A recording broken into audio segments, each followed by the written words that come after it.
Ao máximo? Sim. Prontas? Sim, preparadas? Mais uma vez. Então tá bom. Vamos lá. Sejam todos muito bem-vindos ao segundo debate do RJ de Salto, RJF de Salto, perdoe-me. No dia de hoje a gente vai conversar sobre a PL, né, o projeto de lei que está em discussão e em encaminhamento na Câmara, o PL 1397 de 2020, que é do deputado Hugo Leal, né? Tem vários aspectos polêmicos e tudo mais que as nossas debatedoras irão conversar logo mais. Meu nome é Mariana, eu sou aqui de Curitiba, atuo nessa área já faz algum tempo e vou ser mediadora das debatedoras hoje, nessa noite. Eu só gostaria de tomar a liberdade de explicar um pouquinho o que é esse grupo, né, rapidinho. Surgiu de uma ideia da gente ter essa liberdade de nós conversarmos, trocarmos experiências, trocarmos informações, decisões. E era uma ideia que eu, num primeiro momento, conversei com a doutora Lívia Machado, ano passado, em São Paulo, e ficou adormecida, e agora na pandemia voltou, e conversei com outras colegas da comissão. E hoje nós já estamos em 60 e poucas advogadas, com 12 estados representados, e isso é uma alegria enorme, porque ver o quanto a gente pode agregar conhecimento e como, vou falar em meu nome, como eu me sinto extremamente atualizada com tantas mulheres compartilhando informações. E a gente fica também muito contente, muito satisfeita de ver tantos homens nos apoiando nesse momento, com as inscrições e trabalhando no escritório. Para a nossa reunião, nesse primeiro momento, a plataforma que a gente tem é essa, e eu vou pedir para todos deixarem a câmera e microfone desligados, para que não haja ruído quando as debatedoras estiverem falando, que é muito importante para nós. Então, eu conto com a colaboração de todos aí para microfone e câmera desligados, por gentileza. Antes de iniciar o nosso debate, quero agradecer os nossos apoiadores, né, o IBDE, agora a prova de inglês. Camila, me ajude. Como que eu falo? iWork? Que tô no mudo. iWork.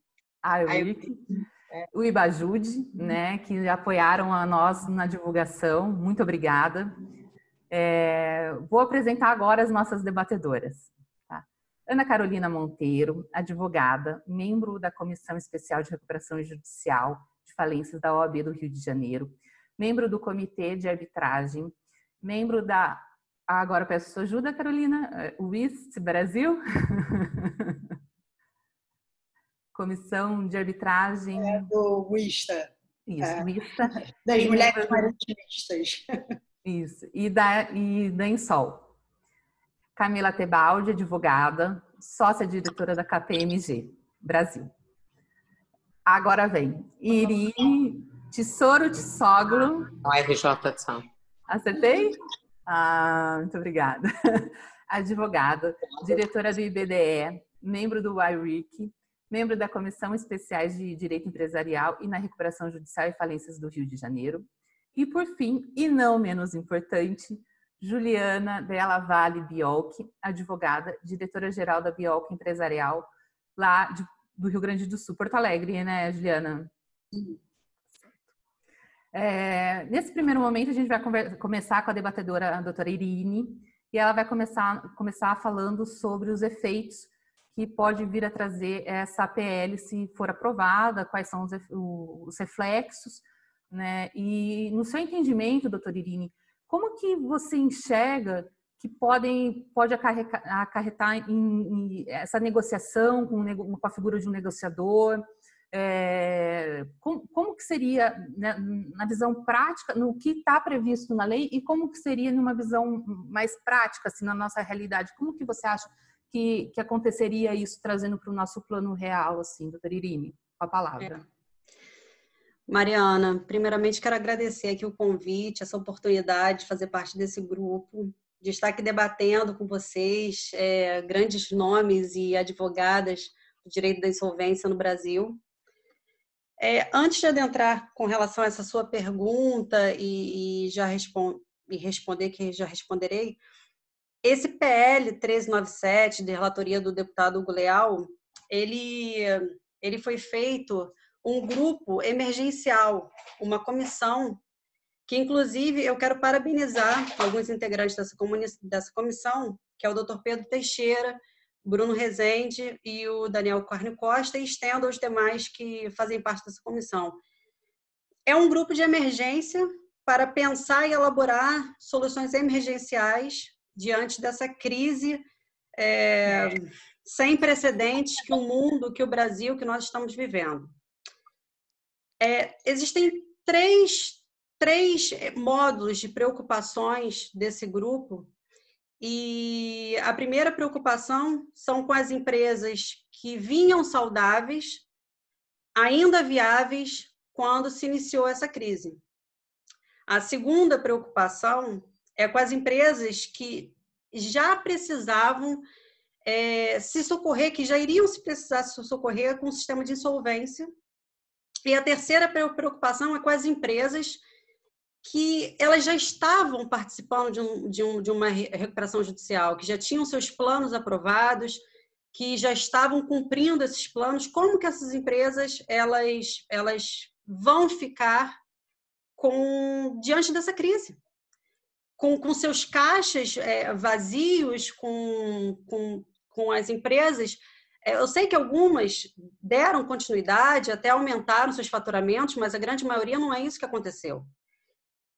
Então, criou-se 3 blocos dentro dessas 3 preocupações e procurou-se muito, ao meu ver, muito inteligentemente, sanar essas questões que vão surgir. Para não me alongar muito e já entrar dentro do seu questionamento, com relação a essa primeira preocupação, que é com as empresas saudáveis, ainda viáveis, que vinham caminhando bem, mesmo com toda a recessão econômica que o país vinha enfrentando, essas empresas vinham enfrentando, criou-se 2 soluções. A primeira solução é a suspensão dos processos para criar um fôlego, um ambiente de pré-negociação, um ambiente onde essas empresas possam entrar em acordo, negociando essas questões, esses inadimplementos gerados a partir do dia 20 de março, isso é importante frisar, que não são inadimplementos anteriores à pandemia, são inadimplementos a partir de 20 de março. E, com isso, não serem cobradas, nem serem executadas, nem serem despejadas, nem não fala. seus ativos. Acho que sim. Fala sim. Eu estou escutando um áudio por aí. O PL fala dessa data, salvo engano, no artigo 3º, dia 20 de março. A segunda situação para sanar essas questões dessa primeira preocupação do grupo, logo na sequência, é a partir desses 60 dias um mecanismo para que esses agentes econômicos precisam de uma ajuda extra. Daí, criou-se o procedimento de negociação coletiva. Ao meu ver, eu sei que tem tido muitas críticas esses 2 sistemas, tanto o sistema de suspender as execuções, quanto esse de procedimentos de negociação coletiva, mas é um procedimento que nós temos de jurisdição voluntária, que apenas será supervisionado pelo Poder Judiciário. Ele não é imposto. O agente econômico exige um requisito. Esse requisito é que, dentro desse período de pandemia, que ele tenha uma redução de 30% no seu faturamento, comparado com o mesmo período de 3 meses do ano anterior. E esse requisito, alguns falam, sei que criticam e falam que é muito simplório, ele deve ser, inclusive, um contador, simplesmente um contador da empresa, ele pode assinar por esse comprovante, comprovando e constatando essa redução de 30%. Feito isso, ele vai ganhar um stay, que é uma suspensão adicional para ele faça uma negociação com seus credores, criando um ambiente de cooperação entre as partes. haverá um estímulo a essa negociação. Ele pode se valer de uma figura do negociador e, respondendo mais uma vez, né, essa figura do negociador, quero deixar bem claro que não é um ônus a mais à empresa. Ele não é obrigatório, ele é facultativo. E sendo facultativo, a empresa pode se utilizar dessa figura ou não, pode se utilizar inclusive do próprio advogado, que já vem acompanhando, e daí cooperar e ajudar para essa negociação. Eu vou mencionar aqui que na Europa, inclusive, esse tipo de procedimento está previsto na diretiva da União Europeia e todos os países europeus deverão implementar esse sistema até 2021. E a França, por exemplo, ele já vem se utilizando faz tempo e, inclusive, com bastante sucesso. Então, ele não é um procedimento que veio do nada. Ele tem surtido efeitos positivos em diversos países na Europa. Ao meu ver, volto a falar, para mim, eu percebo como sendo muito positivo e volto a parabenizar esse grupo de trabalho com notáveis que vem implementando e pelo menos estão tentando de alguma forma buscar e cooperar com esse sistema de solvência. No final desse procedimento de negociação coletiva serão apresentados acordos individuais. A participação desse credor, ela é voluntária. E cabe acrescentar aqui que o que um credor acertar com o devedor não interfere aos direitos dos outros e dos demais credores. Então, não é uma questão impositiva, um sistema de cooperação, de fato. Percebe-se nesse sistema dois estágios. Primeiro, uma suspensão geral. E o segundo, que é algo que deve ser sugerido por esse devedor que não conseguiu nessa primeira fase ter esse fôlego e ainda precisa de auxílio, que deve ser requerido por esses agentes econômicos que necessitam desse auxílio adicional. O que se busca com isso? Dar a esses agentes econômicos a possibilidade de se reestruturar e, ao mesmo tempo, de buscar um filtro importante para essa tsunami de ações judiciais que provavelmente virão, coletivizando essas discussões dentro desses acordos e negociações coletivas. O que inteligentemente, ao meu ver, também se evita discussões que cheguem todas de uma vez só no judiciário, colapsando esse sistema. Para concluir e não me alongar muito, eu sei que o tempo é curto, quero ponderar aqui que a aprovação desse PL, para mim, é de fundamental importância. Sei que muitas críticas têm sido debatidas, sei que muitas pessoas têm pontos de vista diferentes com relação a ele, todas as críticas são muito bem-vindas, desde que sejam críticas com soluções. Porque percebe-se que é muito fácil você ser estilingue e não ser a vidraça, né? Enfim. Mas que a importância e o papel fundamental desse PL, para mim, é não somente o fim de evitar e congestionar o poder judiciário com essa enxurrada de ações, enxurrada de processos de insolvência, ações revisionais e diversas questões que provavelmente vão surgir, mas principalmente mitigar os efeitos dessa crise sem precedentes que se abateu sobre a nossa sociedade, sobre o mundo, e os impactos sobre os empregos e a renda dessas pessoas. O que faz desse projeto, em sua essência, um compromisso com a vida e com o bem-estar social coletivo. Então, essas, para mim, são as minhas considerações. Acredito que, se ficou alguma dúvida... A gente vai ter o debate. Mas, assim, inicialmente, para abrir, com relação a esse primeiro grupo de preocupações, são essas as questões que eu queria trazer aqui, que ainda geram muitas dúvidas, né? Com certeza. Doutora Irine, muito obrigada pelas suas palavras.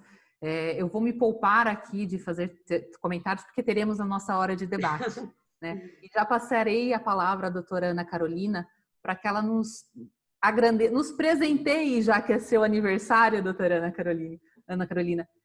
Qual que é a visão da senhora, achando que vai conseguir achatar a curva do judiciário com a previsão da enxurrada de ações? Como que está sendo para a senhora ver os reflexos que podem vir da aprovação desse PL? Passo a palavra. E das questões da falência também, passo a palavra. Primeiramente, queria agradecer o convite. Muito obrigada a todos, inclusive aos nossos ouvintes que estão hoje, às 7 horas da noite, nos presenteando. Temos presenças ilustres aqui do nosso presidente do IBDE. Não vou citar todos os nomes porque não quero fazer nenhuma injustiça, mas muito obrigada a todos e a todas as debatedoras também. Respondendo a sua pergunta, até complementando o que a doutora Irine comentou, essa fase, um dos objetivos do PL é trazer essa fase negocial. É algo que a gente não tem no Brasil. Você precisa entrar com a ação, até nas demandas de contencioso, independente de insolvência, né? Você tem que entrar com a ação para depois você ter a sua audiência de mediação. Essa inversão da lógica é extremamente inteligente e vai dar um fôlego para o judiciário absurdo. Os dados são impressionantes. A previsão é que no próximo semestre sejam ajuizadas 2.500 ações de recuperação judicial. É um número absurdo. As empresas, de fato, já estão em crise, várias com faturamento zerado. O caixa de uma empresa não consegue suportar 2 meses, que gerar 3, sem receber nada ou receber muito pouco. Então, essa fase pré-contenciosa é extremamente importante para desafogar o judiciário. O PL ele traz isso, como a Irene falou, isso já foi experimentado em países desenvolvidos, funciona na França, funciona em Portugal e até nos Estados Unidos, onde você tem um sistema multiportas, isso funciona muito bem. Então, essa fase em que os devedores e os credores podem negociar, não com uma moratória, mas com a impossibilidade de discussão dos seus bens, de uma penhora, né, a execução, a retomada de um bem essencial, é importantíssimo. Ele não pode estar sofrendo nenhuma discussão de bens para que a empresa devedora possa, de fato, negociar. E a enxurrada de ações, ela virá. Isso é fato. Inclusive, em São Paulo, em uma semana, com os prazos suspensos nas várias empresariais, a gente conseguiu ver cerca de 200 ações sendo ajuizadas só discutindo impactos do Covid. Então, o judiciário vai ficar muito assoberbado, as recuperações já demoram muito tempo, tanto recuperação judicial quanto falência.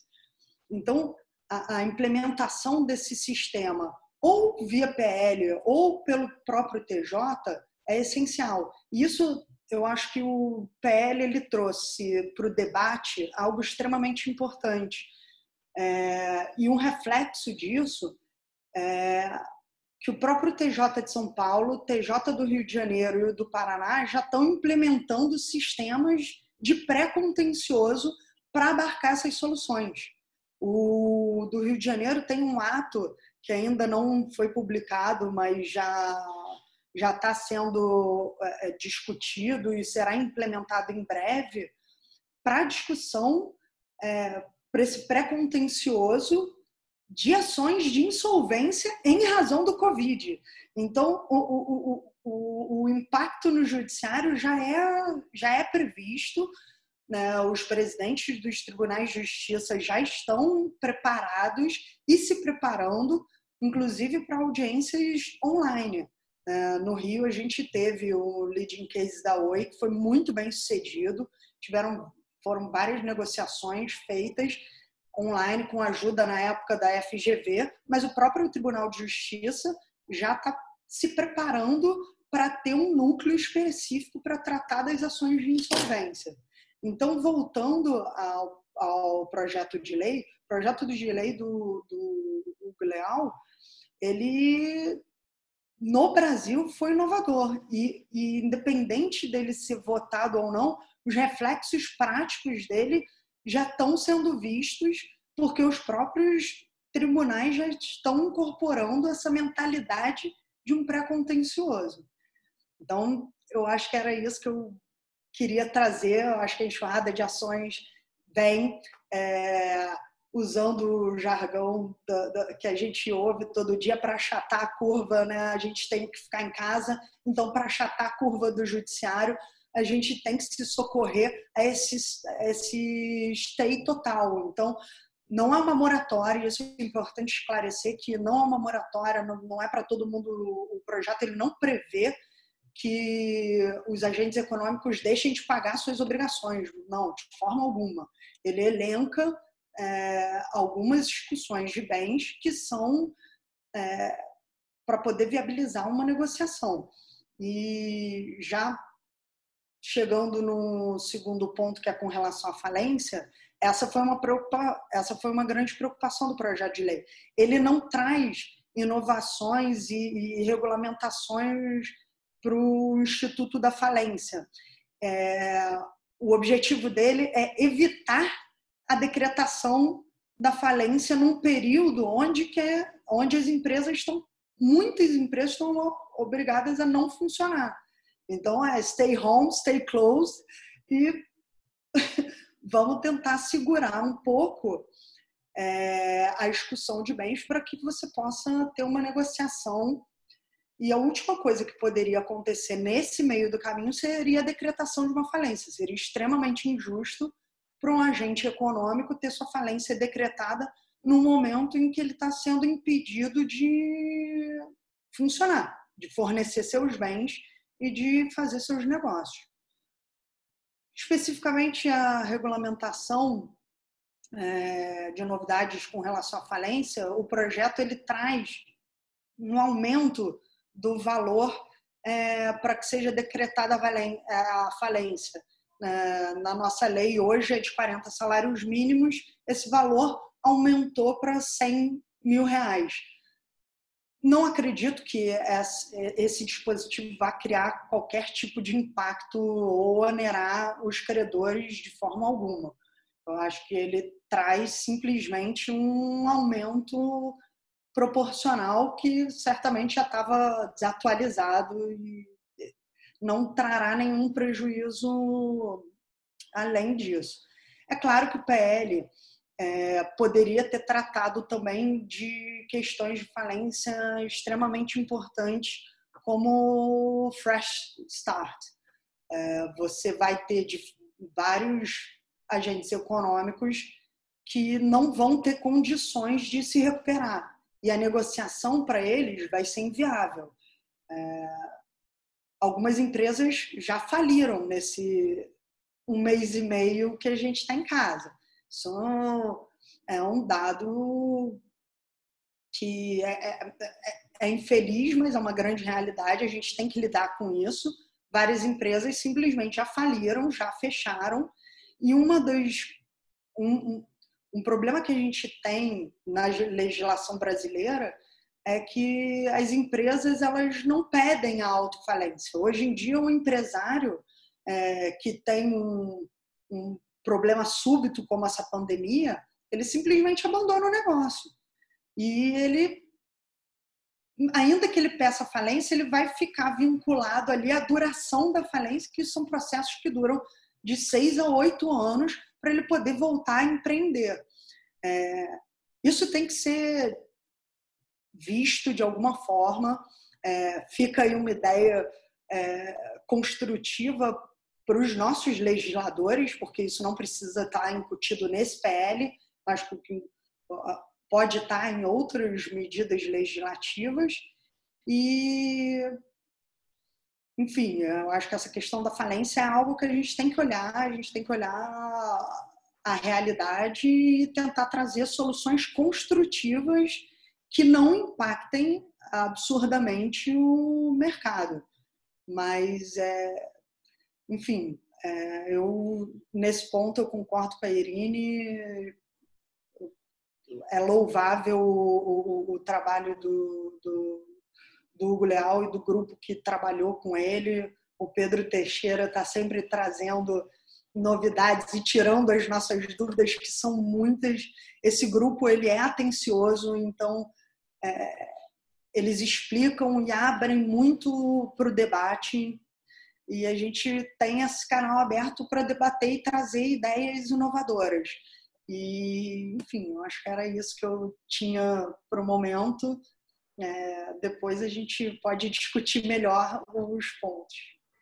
Na verdade, né, doutora Ana, eu acho que está todo mundo debatendo, né? Seja pró, seja contra, seja em todos os níveis, porque é algo que é uma tsunami que está vindo e não sabemos exatamente o seu tamanho, a sua força e como deveremos nadar da melhor forma, né? Então, essa construção de pensamento é extremamente importante para que nós estejamos preparados também para justamente poder atuar e ajudar nessa mediação que vai ser tão necessária, né? Mas agora vamos falar sobre o que já está em curso, né, doutora Camila? As recuperações judiciais que já estão tramitando, né? Como que elas ficam? Quais serão os reflexos e o que está já podendo ser adiantado para nós? Com a palavra. Boa noite a todos. Obrigada, Mariana, pelo convite. Obrigada às minhas colegas aqui de seminário virtual, né? É um prazer estar com vocês aqui num seminário tipicamente feminino, mas não feminista, né? A ideia do grupo é uma ideia muito nobre, no sentido de trazer conhecimento, né? Vindo de tantas mulheres que trabalham com insolvência e que têm informações tão diversas, né? E experiências tão importantes para compartilhar. Bom, eu vou começar dizendo óbvio. Eu sei que a gente está um pouco cansado aqui de falar de pandemia, mas não tem como a gente fugir do tema, né? Então, assim, até lendo um pouco e nesses dias fazendo algumas reflexões, quanto mais a gente vai a fundo, mais a gente percebe o quanto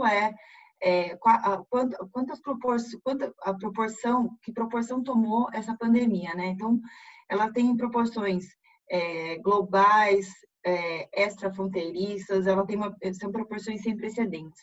E o empresário, não só no Brasil, como no mundo inteiro, está sofrendo e vai sofrer ainda durante algum tempo os reflexos dessa pandemia, né? São inúmeros, conforme a própria Ana Carolina trouxe, são inúmeros os estudos que trazem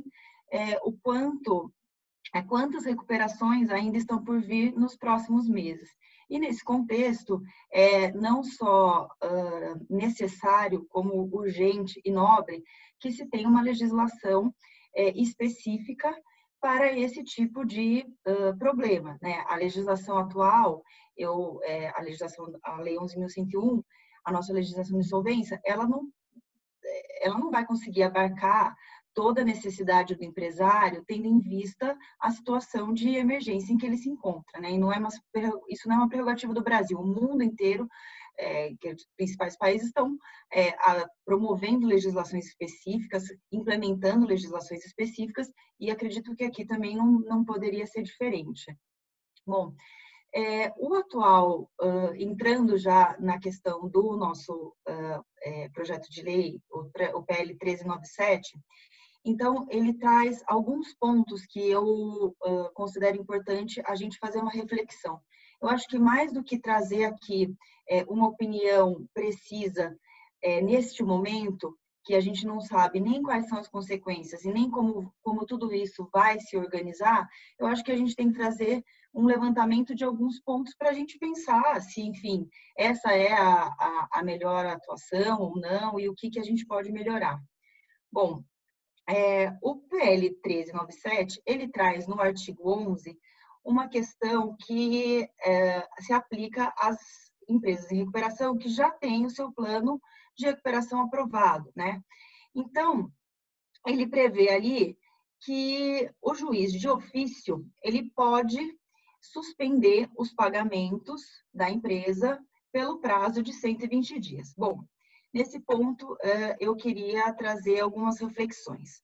Primeira coisa que a gente pode, enfim, pensar é com relação à suspensão de ofício, né? O aditamento do plano de recuperação judicial, ele já vem sendo admitido pela jurisprudência. Então, desde que a recuperanda, desde que tem alguns requisitos sendo cumpridos, e um deles é o próprio adimplemento das obrigações, a recuperanda muitas vezes consegue o aditamento do plano, desde que isso seja levado para uma nova votação dos credores em assembleia. Então, quando a gente vê a redação, ela foge um pouco dessa questão que já vem sendo pacificamente aceita, e não acho que só a questão de ser uma questão doutrinária. O próprio espírito da Lei 11.101 traz que qualquer questão relacionada ao plano de recuperação judicial, ele deve ser levado à aprovação e avaliação dos credores em assembleia.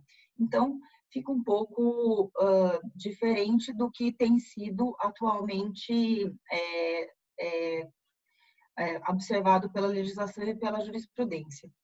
Eu acho que um outro ponto que a gente precisa considerar com relação a esse prazo de 120 dias, então, considerando que realmente o juiz de ofício conceda esse prazo dos 120 dias, a questão que eu pergunto é: qualquer empresa pode receber esse, não é um benefício, mas qualquer empresa está possibilitada de obter essa suspensão por 120 dias? Quais são os critérios? Existe algum critério objetivo para que essa concessão ocorra? E eu já, assim, na qualidade de administradora judicial, eu adianto que, pelo menos, uma análise do fluxo de caixa, ela tem que acontecer. Porque se não for justificável esse prazo de 120 dias, talvez não seja cabível para aquela empresa o deferimento de um prazo de suspensão de 120 dias. Né? Um outro ponto que eu gostaria de levantar também é sobre o próprio prazo determinado na lei. Será que toda empresa ela precisa de 120 dias de suspensão? Será que toda empresa será que eventualmente essa empresa não precisaria de um prazo ainda maior do que 120 dias? Será que esse prazo não teria que ser eventualmente prorrogável? Afinal, a gente não tem ainda nenhuma perspectiva correta de quando, por exemplo, esse lock vai acabar, de como vai ser o equacionamento depois do lock, Então, eu acho que tudo isso influencia até justamente num prazo muito taxativo, né? E eu acho que esse prazo está sendo colocado de uma forma um pouco taxativa. Com relação ao entendimento atual dos juízes aqui no estado de São Paulo, nós, não só aqui no estado de São Paulo, como do judiciário em geral. Então, o que a gente verifica é que existem várias decisões, né, considerando os diferentes aspectos. Então, a gente tem aqui, na segunda vara, o doutor Marcelo Sacramone, em recente decisão, ele observou que a Assembleia continua sendo soberana, então que a recuperanda ela deveria apresentar um plano imediatamente finda a pandemia, e esse plano deveria ser levado para a votação dos credores, né? Um plano a pedido da recuperanda para que fosse concedida essa suspensão do prazo dos 120 dias.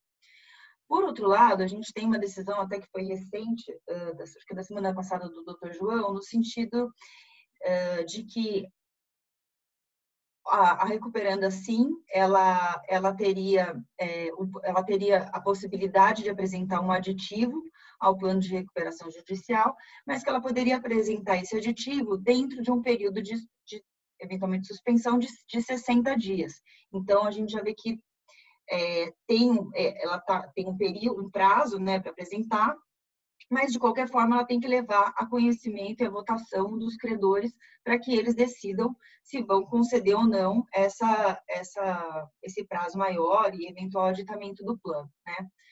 E, por fim, a gente tem decisões nos tribunais do Rio de Janeiro e também no Ceará em sentido diametralmente oposto, no qual os juízes já de ofício concederam a suspensão dos pagamentos pelo prazo de 120 dias, já considerando a redação do novo projeto de lei, bem como a orientação do CNJ, que não especificamente no caso de recuperação, mas que determina que os contratos, né, eles tenham uma suspensão e, eventualmente, um retratamento no seu julgamento.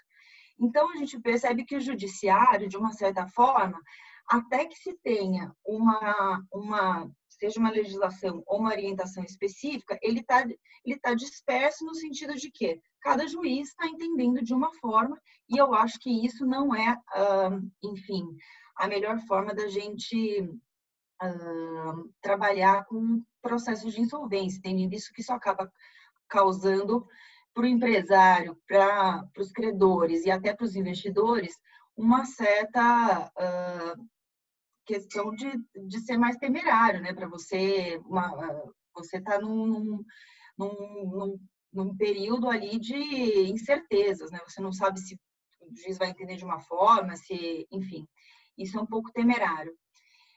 Um outro ponto que a gente tem com relação ao projeto de lei e o plano de recuperação judicial vem no artigo seguinte, no artigo 12, que traz a autorização para que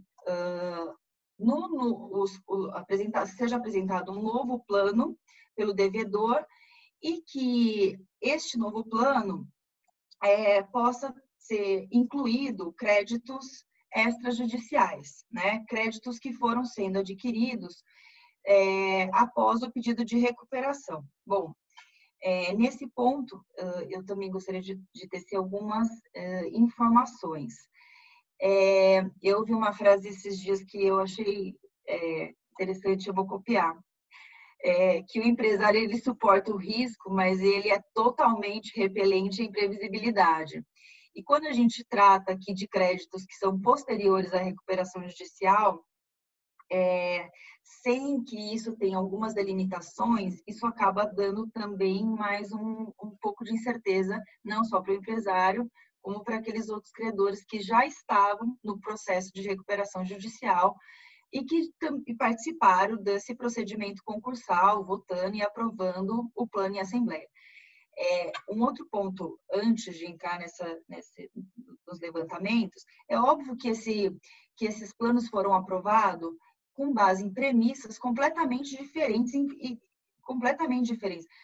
A questão do Covid, ela não só veio de uma forma devastadora, como ela veio da noite para o dia. Então, assim, não tem como dizer que uma ou outra só atividade foram atingidas. A gente vê na prática que, embora algumas atividades elas tenham até algumas atividades foram totalmente impedidas e outras não, mesmo as que não foram, ou mesmo aquelas que tiveram um aumento, elas também estão passando por diversas dificuldades, seja pela necessidade de desconto de duplicata que elas não conseguem, seja por questões de organização enfim, dos procedimentos. Então, assim, toda atividade empresarial, de uma forma ou outra, ela está sendo afetada. Mas o que eu vejo com relação a essa questão da inclusão dos créditos após, né, dos créditos, enfim, que foram sendo constituídos após o deferimento do processamento e que eventualmente podem vir a ser.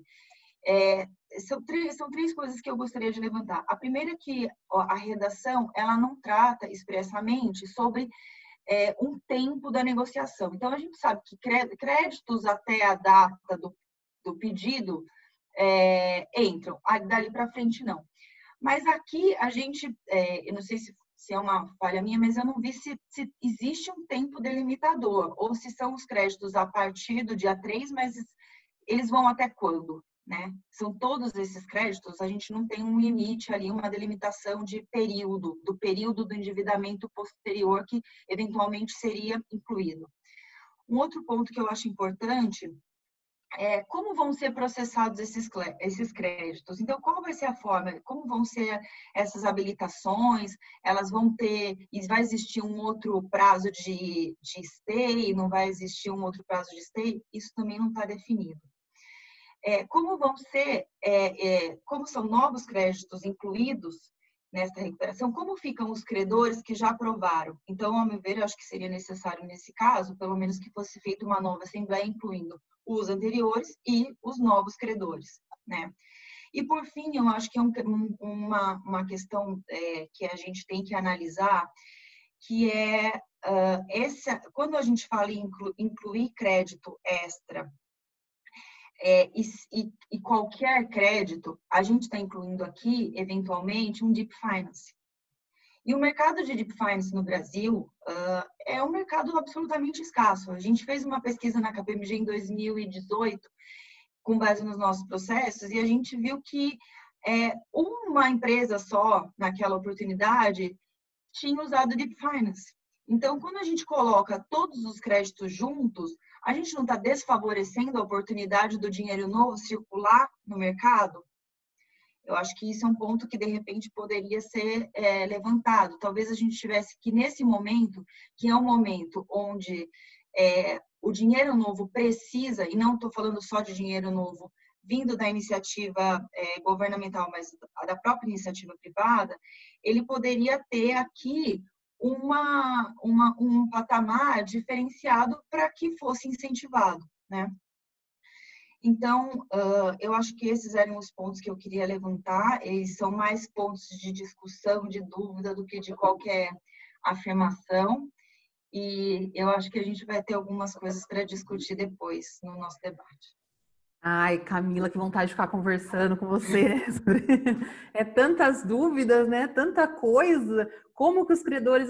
Porque... para os empresários, para as recuperandas, para as empresas recuperandas, é óbvio que a gente tem que partir do pressuposto do princípio da boa-fé, de que realmente elas vão passar, vir com o histórico da crise, com o impacto realmente visível, com os demonstrativos, com os balancetes e tudo mais. Mas para os credores, quantas perguntas mais a gente precisa passar para a Juliana? Vamos deixar as perguntas para a parte do debate, que vai começar depois da fala da doutora Juliana. Doutora Juliana, e as recuperações extrajudiciais? Que, na verdade, elas são pouco utilizadas e podem ser uma boa ferramenta nesse momento, né? Até pela menor formalização, menor burocratização, né? Como que fica agora, doutora Juliana? Passo a palavra. Bom, muito obrigada. Boa noite a todos. Serei breve nos cumprimentos, em virtude do tempo já avançado, né? Agradeço a audiência, agradeço aos meus colegas aí de bancada virtual, e a Mariana e as meninas que organizaram o evento pelo convite. O grupo é algo, assim, impressionante, né? A rapidez com que ele vem crescendo, e isso só mostra a pertinência dele nesse contexto que nós vivemos aí de mulheres que trabalham com direito de insolvência. Então, antes de responder a pergunta em relação às recuperações extrajudiciais, eu acho que é importante a gente levar em conta que hoje nós temos 4 projetos de lei tramitando na Câmara, né, a respeito especificamente dessa questão da crise empresarial. Nós temos o 1397, que é o mais importante, é sobre o qual nós estamos debatendo, né, o 2070, o 1781, que são muito semelhantes, eles tratam de prorrogação de stay, assembleia virtual, dão uma certa segurança jurídica para o que já está acontecendo, e o 2067, que traz um plano extraordinário de recuperação especial para micro e pequena empresa, com a diferença de que não poderia se decretar falência em relação ao sistema que existe hoje. Esses 4 projetos, por que eu me refiro a eles? Porque eles foram todos apensados a partir daí do final da semana passada, e eles tendem aí a tramitar em conjunto, né? O importante aqui é justamente o 1397, que ele é o mais abrangente e ele é o que, portanto, esmiuça o maior número de questões. Ainda que ele não seja aprovado a tempo, me parece algo bastante razoável, tendo em vista que nós vivemos hoje um momento de crise política, né? O Brasil não é para os fracos, não bastava o Covid, aí nós tivemos na semana passada o agravamento do nosso cenário. Então, para mim, é muito lamentável ter que dizer isso, mas me parece que está cada vez mais difícil que ele efetivamente venha a tempo, né, ou no tempo necessário. Me parece que esse tempo já iniciou, inclusive, né, porque tem que passar pela Câmara, agora ele foi pensado esses 4 outros projetos, ou 3, desculpa, outros projetos, e ainda temos a tramitação no Senado. Mas ainda que ele não seja aprovado a tempo, ele já tem um grande mérito, que foi colocado pela doutora Ana Carolina, que é fazer a sociedade discutir a respeito de, né, crise de empresa. Então, a partir do momento que você leva esse assunto para o parlamento, né, de alguma maneira, você tem ali a representatividade social e as pessoas estão discutindo esse assunto, e isso torna ele tão relevante quanto, né, um projeto que tenha se convertido em lei. E a partir do momento que esse parlamento discute, nós temos, eu acho que ninguém fez uma estatística, mas dos últimos dias para cá, desde que ele foi aprovado, já foram diversas lives a respeito disso, então há milhares de pessoas provavelmente tratando desse assunto. Se começa uma mudança de cultura, né, extremamente importante, principalmente dos aplicadores do direito. E isso induz uma discussão que a Ana Carolina trouxe muito bem nos próprios tribunais, porque você tem outros meios que não sejam só os legais, vamos chamar assim os paralegais, né, de condução dessa criação do que esse projeto pode trazer, que é um ambiente de segurança jurídica. Me parece que o grande problema hoje é a falta de um ambiente de segurança jurídica onde os devedores, e aí eu falo até do meu lugar de fala, né, como advogada de empresa em crise, um ambiente de segurança jurídica que coloque o devedor em igualdade de condições, ou pelo menos em uma condição melhor, né, se não de igualdade, mas melhor, em relação aos seus credores. O próprio ambiente de crise generalizada já vem gerando essa visão diferente. Então, as crises são grandes aceleradores de processos, né? E a gente tem, com certeza, uma nova mudança, um novo salto cultural que nós já tivemos em 2015 e 2016 em relação ao devedor em crise. Me parece que cada vez mais a gente tende para uma diminuição da criminalização da crise empresarial. E o projeto traz uma significativa contribuição nesse sentido também, além de trazer uma discussão em torno dessa segurança jurídica. Então, ele tem como valores aí promover o debate, fazer com que novas formas, como essas dos tribunais que estão surgindo, também venham à pauta. O próprio CNJ, aí, com as recomendações para a recuperação judicial, já resolveu bastante parte desse problema, né? E o mais importante para mim também aqui é que ele começa, para mim, é o começo do fim da separação do regime empresarial e o não empresarial, né? Esse é um tema aqui que a gente talvez não tenha tocado da forma adequada, mas a partir do momento que você começa a desconstruir essa tradição, que as pessoas já nem entendem muito mais por que ela existe, né, de permitir o acesso ao regime de solvência só para as empresas que ingressam no regime, empresas no sentido estrito, que ingressam no regime jurídico empresarial. Então, me parece que isso também já é um grande valor que nós podemos ver aí nesse projeto. O projeto traz a suspensão legal, sobre a qual as minhas colegas já falaram, né, discriminada e coletiva, sem necessidade de judicialização. O instrumento da negociação coletiva, né, que seria um segundo momento dessa suspensão legal que eventualmente não tenha surtido um sucesso, vamos dizer assim, né, e principalmente ele altera a Lei 11.101 e me parece que o maior foco de alteração é justamente no ponto que tocou para mim aqui da recuperação extrajudicial, e aí eu começo a trazer a resposta para a tua provocação, diria até uma pergunta, né, Mariana, a respeito da recuperação extrajudicial. Eu não compactuo muito com a ideia de que a recuperação extrajudicial ela é pouco utilizada. Na verdade, ela é pouco visível, né? Porque, de alguma medida, todo o processo de reestruturação de empresa, ainda que não passe pelo judiciário, ele é uma recuperação extrajudicial. Como a recuperação extrajudicial não é um monopólio nosso dos advogados, ela acaba, né, se perdendo aí, se invisibilizando de alguma maneira. Mas, porque nós temos a recuperação extrajudicial de homologação facultativa, né? E aí cabe bastante coisa embaixo desse guarda-chuva.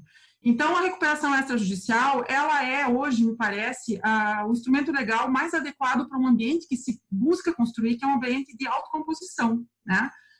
E o esforço em cima da recuperação extrajudicial, ele não é acidental, ele é justamente para induzir que se tire, vamos repelir aqui do judiciário que estará tomado de ações, né?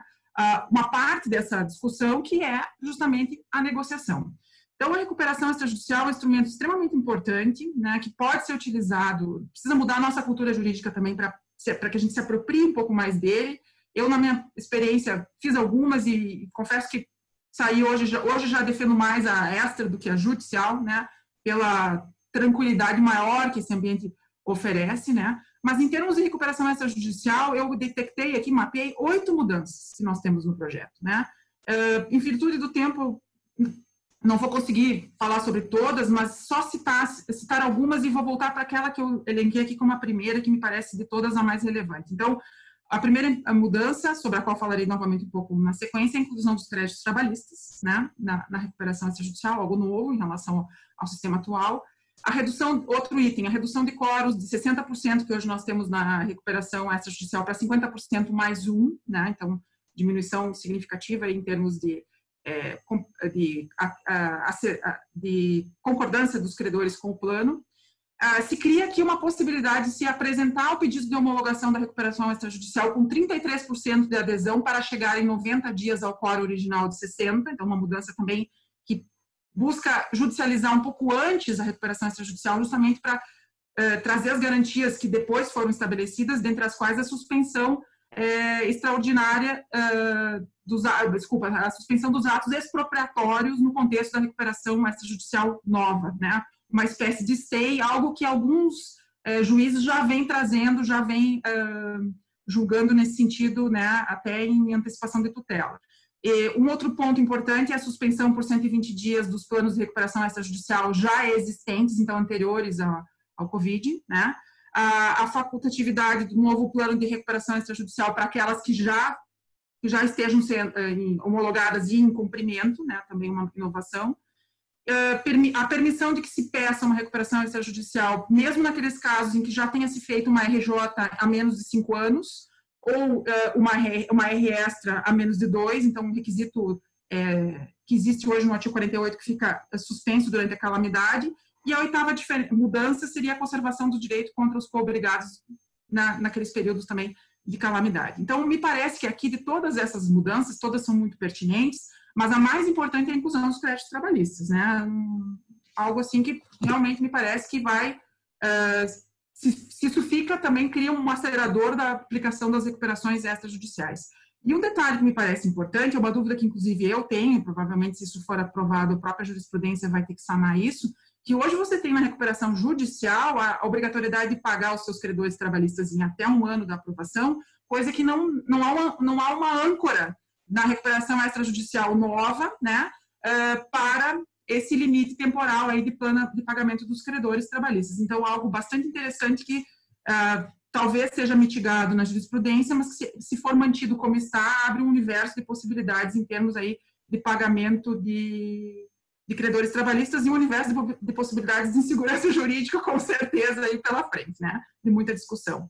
E, enfim, um dos pontos que me pareceu mais importante, que poderia ter sido destinado a ele um certo fôlego, como comentou a doutora Camila, é a questão do financiamento, né? De novo, uma reestruturação de empresas se faz a partir de 3 pilares, né? A reestruturação da operação, a reestruturação do passivo e o dinheiro novo. Sem dinheiro novo, ainda mais nas circunstâncias em que a crise do Covid é uma crise de caixa, né, e as empresas não morrem por dívidas, elas morrem por falta de dinheiro para pagar essas dívidas, me parece que essa questão do financiamento aqui é a questão mais nervosa. Não só a falta de dedicação a essa questão é a questão mais nervosa.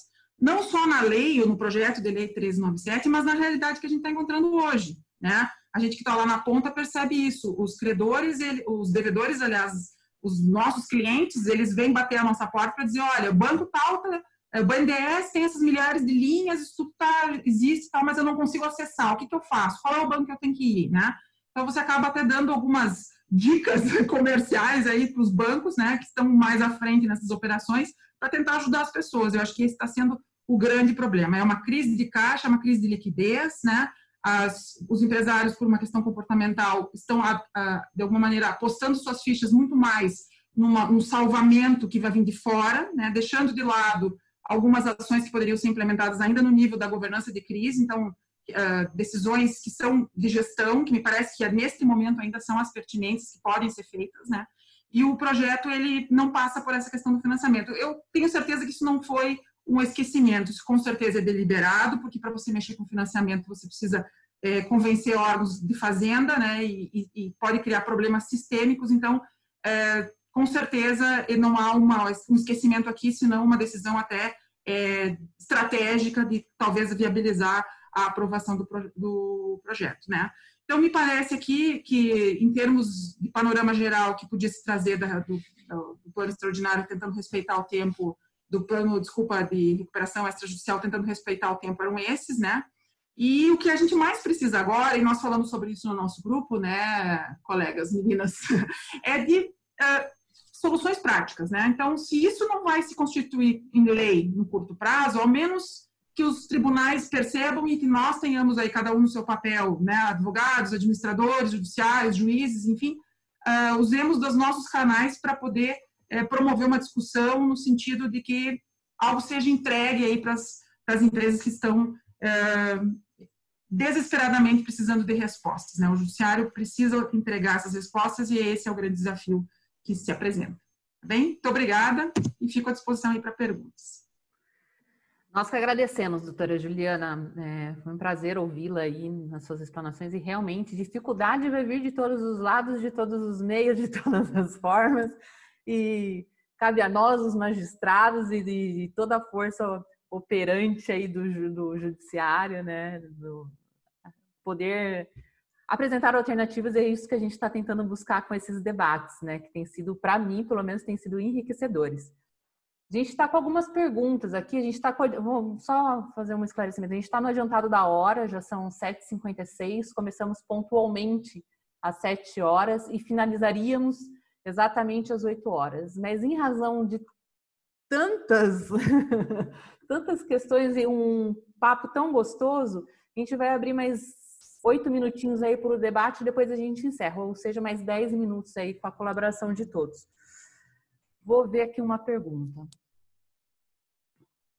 Doutor Gabriel, doutora Mariana, eu vou fazer para todas, tá? Aí vocês, vamos deixar os microfones abertos das debatedoras e agora todas pensando junto, acho que vai ficar bem enriquecedor. Doutora Mariana, gostaria de formular uma pergunta. Neste momento de incerteza, que não se sabe a intensidade da retomada da atividade econômica, como exigir que o empresário apresente desde já um aditivo ao seu plano de recuperação, sob o ângulo da suspensão aplicada por juízes e prevista no artigo 11 da PL? Não se coloca como uma medida pertinente? Deixo a palavra a vocês. E aí? Complicado, né? Eu acho que apresentar neste momento, né, e seguindo algumas das decisões dos próprios juízes de São Paulo, não seria o caso de apresentar neste momento, seria ou o caso de apresentar com o fim da pandemia, mas tendo em vista que o fim da pandemia pode ser sem fim, talvez fosse uma decisão acertada essa de conceder um prazo, né, pré-determinado, ou seja, de 60 dias, enfim, para que possa ser revista qualquer nova possibilidade de apresentação, né, do plano. E pelo menos também durante um prazo para que se tenha uma previsibilidade no sentido de quanto é que aquele caixa está sendo exaurido ao longo de um período, né? Não dá, o período de um mês eu acho que é um período muito curto para você saber o quanto isso teve de reflexo, pode num comparativo só com o mês anterior, mas talvez num prazo um pouco maior isso seja possível. Então eu acredito que não seria obrigatório, enfim, a apresentação imediata, até porque não dá para ter essa previsibilidade, mas que fosse pelo menos concedido um prazo, né? Vou me arriscar a falar aqui depois da diretora da KPMG. Melhor para explicar o momento oportuno do que a Camila. Mas, enfim, com certeza, Gabriel, aqui você teria que ter um prazo razoável para você formular um plano. É totalmente inviável você fazer do dia para a noite um plano para pagamento dos seus credores. Então, você tem que ter esse prazo razoável. E é bom você sempre ter em mente que para o devedor, postergar não é bom. O devedor ele também quer fazer de forma ágil um plano. Ele ficar junto com uma consultoria contábil, formulando o plano uma semana, depois outro, é totalmente inviável. Então, você tem que ter uma data de corte, sim, mas você tem que ter esse prazo.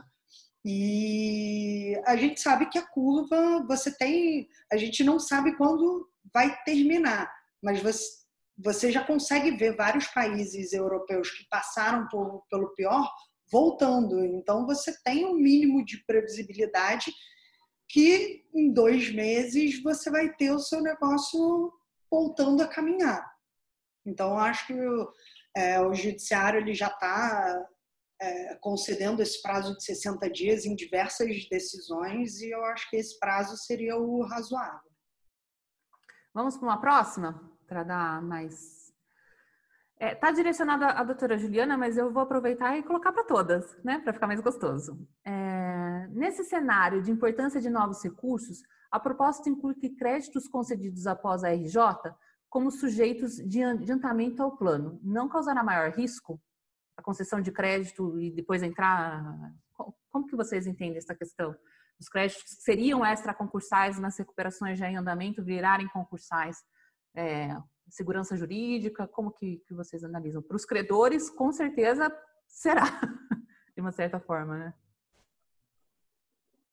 Juliana, já que foi fala para a senhora, depois a gente passa para a pergunta feita pelo Rodrigo, eu estou acompanhando aqui no chat, ele se direciona à RJ, né? Eu acho que vou até deixar para que uma outra pessoa fale sobre a RJ. Eu gostaria de analisar essa questão aqui no contexto da recuperação extrajudicial, né?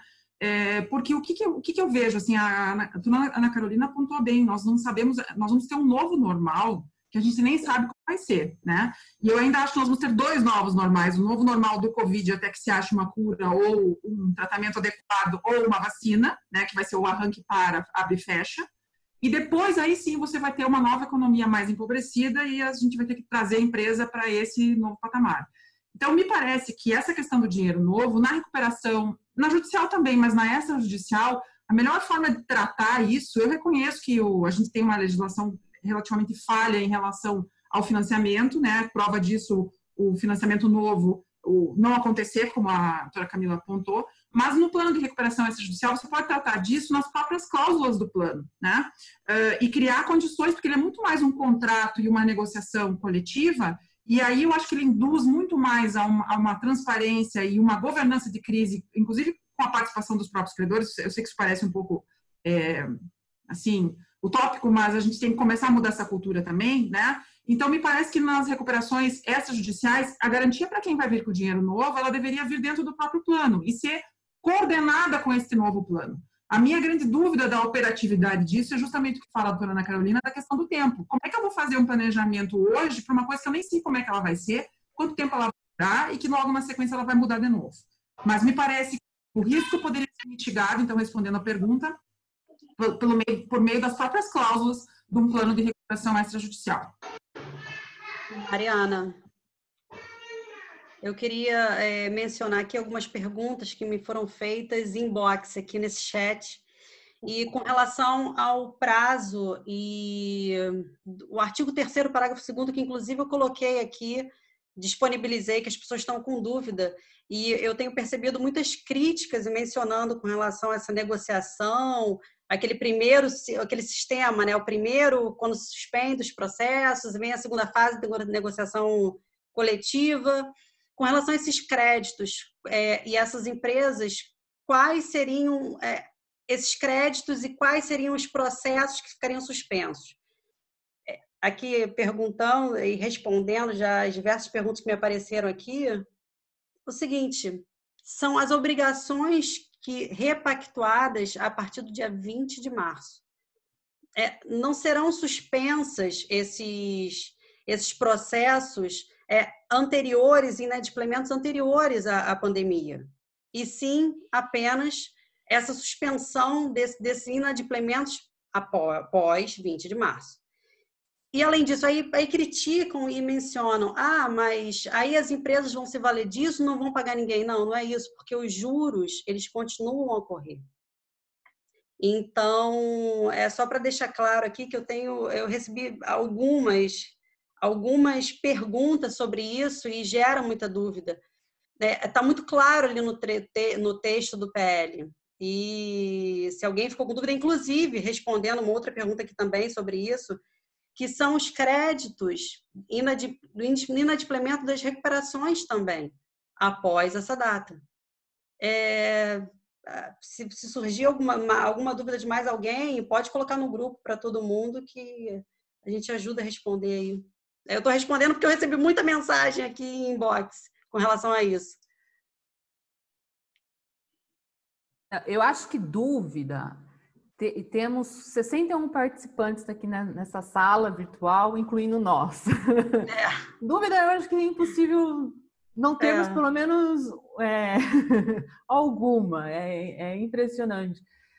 Uma dúvida que nós até chegamos a conversar em um primeiro ensaio e que eu gostaria de trazer para todos, porque estava tão gostosa a discussão, a pessoa do negociador e a Jota. A gente tem... doutora Irine, doutora Camila aí, tão sábias, como que seria essa figura? Como misturar, não deu certo a negociação, vamos para a recuperação judicial, como ficaria essa figura? Então, diversas críticas têm sido ventiladas aí com relação a essa figura, quem seria esse negociador? Se poderia ser um AJ que iniciaria e estaria ali desde a forma embrionária, negociando, ou se teria que ser um mediador, ou, enfim, o projeto ele não especifica, ele deixa aberto. Inclusive, você pode se utilizar de um preposto, do próprio advogado que vem te auxiliando, ele não diz isso. Agora, como os magistrados vão ver essa situação e será que eles vão aceitar e querer que seja um AJ? Não sei. Talvez, na minha concepção, não veja nem como talvez interessante. Aí vai ser caso a caso, eu não sei como que vai ficar isso, como vai ser a visão deles nesse sentido. Mas o claro no PL é o seguinte, que não existe... a figura do negociador, ela é facultativa, ponto. Ela não vai gerar um ônus maior, não gera um custo maior, nada disso. E ela pode ser... como eu já mencionei algumas vezes, preposto, advogado, enfim, a doutora Camila pode complementar aí. É uma sinuca de bico, né, Camila? É uma sinuca de bico, na verdade, sim. Que ainda a gente está no plano do subjetivo, de como será, né? Mas e agora já vou fazer aqui uma sugestão da gente, de repente, fazer um novo debate só para tratar da mediação, porque eu acho que ele merece excelente. Uma abertura para debate específico. Mas a mediação, assim, a meu ver, tecnicamente, né, a gente não, já que isso foi... Ali não fala mediação, né? Ali fala, enfim, de um... Não está definido. É uma figura, né? Fala que é alguém que tem a capacidade, né? Tem que ter capacidade, enfim, para exercício daquele processo, mas a mediação em si, eu não acho que o administrador judicial tenha capacidade para fazer mediação nos processos nos quais ele atua. Eventualmente, se ele tiver capacidade técnica, e estou falando de capacidade técnica efetiva, não é fazer conciliação, enfim, isso a gente faz conciliação em casa, a gente faz alguma coisa nesse sentido, mas mediação tecnicamente, eu acho que se o administrador judicial for chamado, ele tem que ser chamado para ser mediador se ele tiver capacidade em outro processo, não nos processos no qual ele atua, porque eu acho que daí perde um pouco a questão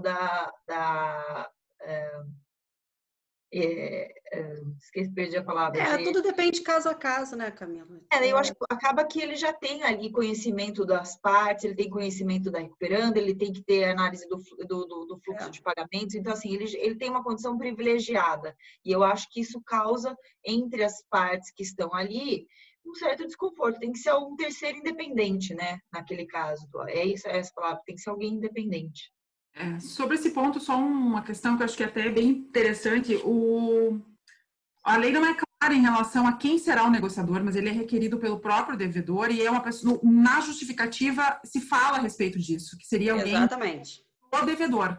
Então, me parece que se o administrador é alguém da confiança do juízo, já começa por aí conflito, né? Pessoas que exercem funções diferentes, que têm que ter perfis diferentes. E o negociador, por ser um preposto do próprio devedor, me parece que já estaria impedido para o exercício da administração judicial, né? Então, o negociador para aquele fim, o administrador vai ser o fiscal do processo. Acho que são figuras incompatíveis aqui. Ai, quanta coisa, mas a gente precisa encerrar. Mas fica a ideia, hein, Camila? Pontuou bem. Vamos para o debate. Vamos ter o próximo debate que a gente daqui a 15 dias. O tema a gente tem que falar sobre as resoluções dos tribunais de justiça que estão fresquinhas. Com certeza, com certeza. A gente precisa debater sobre o assunto, porque... Com certeza teremos o próximo evento com um quórum excelente, igual tivemos hoje, ou quiçá com maior número, mas de qualidade não superior. Legal. Brincadeiras à parte, a gente vai encerrando por aqui. Agradecemos imensamente todas as debatedoras, a todos os membros que fazem parte, que abraçaram essa ideia. A todo mundo que esteve aqui prestigiando a gente nesse momento, a gente teve a participação, infelizmente ele já saiu, não vai poder ouvir o nosso abraço, mas o Dr. Daniel Carne estava escutando a gente, o Dr. Tiago também está assistindo a gente aqui, muito obrigada pela participação de vocês, o Dr. Euronildo Santos também, muito obrigada pela participação de todos. Mais alguém, meninas, que queiram ser abraçadas, mandar abraços? Até alguém? Eu quero agradecer diversos nomes, pessoas que eu vi aqui presente ao longo do debate, diversas mensagens por WhatsApp aqui, dando parabéns. E se pudéssemos, continuaríamos aqui falando. Pois é. Mas obrigada, uma honra estar aqui com vocês. Então tá bom, vamos finalizando por aqui. Uma boa noite a todos. Obrigada pelo. Carol, parabéns, aniversário da Carol, gente. Parabéns. Até mais. Boa noite. Beijo, tchau, tchau.